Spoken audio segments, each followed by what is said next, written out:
So আজকের এই ভিডিওতে আলোচনা করব যে নটসেট 8 এর ফর্ম ফিল আপ কবে থেকে শুরু হবে, এক্সাম কবে হবে, তার সাথে এই ফর্ম ফিল আপ করার জন্য কি কি ডকুমেন্টস লাগবে এবং জিএনএম ফ্রেশার্সরা এই নটসেট 8 এ আবেদন করতে পারবে কিনা, আর তার সাথে তোমাদের একটা স্পেশাল রিকোয়েস্ট, সেটার ব্যাপারে ভিডিও শেষে আমি আলোচনা করব।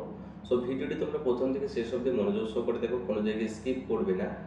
আর ভিডিওটি দেখার পর যদি কারোর কোনো জায়গায় ডাউট থাকে তাহলে অবশ্যই কমেন্ট সেকশনে কমেন্ট করে জানিও। সো নটসেট 8 এর ফর্ম ফিল আপ শুরু হবে মার্চ মাস থেকে। নটসেট 8 এর এক্সাম হবে এপ্রিল মাসের 12 তারিখে, স্টেজ 1 প্রিলিমিনারি, তারপর হবে মেন্স। সো এই নটসেট এক্সাম জিএনএম ফ্রেশার্স যারা তারা কি দিতে পারবে? উত্তর হচ্ছে হ্যাঁ, দিতে পারবে।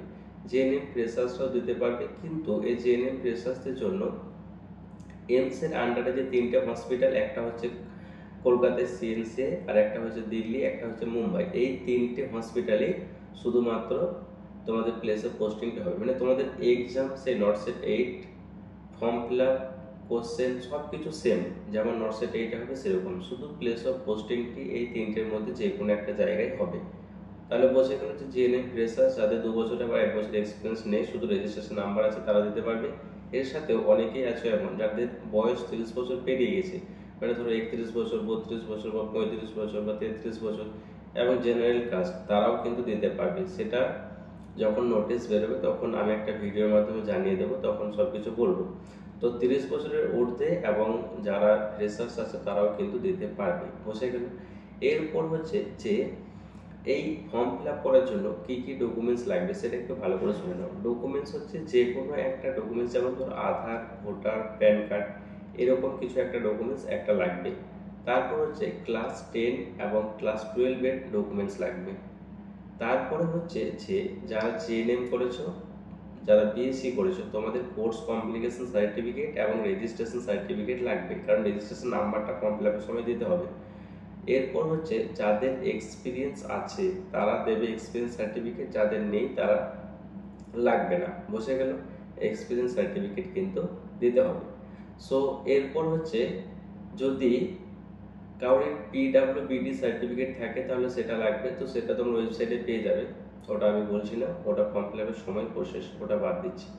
এরপর হচ্ছে যে তোমাদের একটা হোয়াইট ব্যাকগ্রাউন্ডের ফটো লাগবে, আর একটা সিগনেচার লাগবে, বড় হাতের নয় ছোট হাতের লেখা সিগনেচার, তার সাথে তোমাদের লেফট হ্যান্ডের একটা থাম্ব ইমপ্রেশন লাগবে, বুঝে গেল। সো এই হচ্ছে ডকুমেন্টস তোমাদের লাগবে, তার সাথে তোমাদের অ্যাড্রেস, নাম, বাকি সমস্ত কিছু ডিটেলস লাগবে ফর্ম ফিল আপের সময়, তার সাথে এই ডকুমেন্টসগুলো কিন্তু তোমাদের লাগবে। তো এরপর হচ্ছে তোমরা বুঝতে পারলে যে কি কি ডকুমেন্টস লাগবে। এরপর হচ্ছে যে তোমরা একটা রিকোয়েস্ট করেছিলে, ইএসআইসি আমি ফর্ম ফিল আপ করে দিয়েছিলাম, অনেকেরই ফর্ম ফিল আপ করে দিয়েছিলাম, কিন্তু সবার ফর্ম ফিল আপ করতে পারিনি, কারণ ডেট শেষ হয়ে গিয়েছিল। সো এখন আমি তোমাদেরকে, অনেকেই তোমরা আমাকে মেসেজ করেছিলে এবং ফোন করেছিলে, বলেছিলে যে আমাদের নটসেট 8 এর ফর্মগুলো ফিল আপ করে দেবে। তো আমি এখন বলছি যে ফর্মগুলো ফিল আপ করে দেবো। তোমরা যে ডকুমেন্টসগুলো বললাম সেইগুলো তোমরা এখন রেডি করে রাখো, কারণ মার্চ মাসে ফর্ম ফিল আপ শুরু হবে। তোমাদেরকে যে ডকুমেন্টসগুলো বললাম সেগুলো সব রেডি করে রাখো, চাইলে আমাকে দিয়ে ডকুমেন্টসগুলো একবার ভেরিফাই করতে পারো।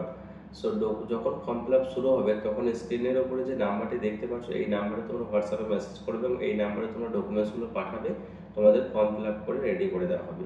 চার্জ বেশি লাগবে না, অল্প চার্জের মধ্যেই কিন্তু তোমাদের ফর্ম ফিল আপ করে দেওয়া হবে। সো ভিডিওটি এখানে শেষ করছি। এরপর যদি কারোর কোনো জায়গায় ডাউট থাকে তাহলে অবশ্যই কমেন্ট সেকশনে কমেন্ট করে জানিও এবং ভিডিওটি বন্ধুদের মধ্যে শেয়ার করে দিও।